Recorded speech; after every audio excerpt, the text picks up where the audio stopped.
Hello friends, millet dosas and my blood sugars. ఈరోజు ఒక 3 home made millet dosas and sides of peanut powder తిని after 2 hours మన బ్లడ్లోని sugar levels ఎంత impact అయిందో మన continuous glucose monitor use చేసి చూద్దాం.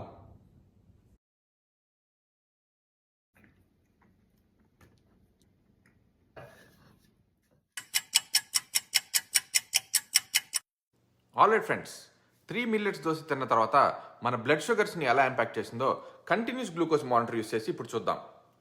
గ్రాఫ్ చూసినట్టయితే షుగర్ స్పైక్ చాలా గ్రాడ్యువల్గా పెరిగింది.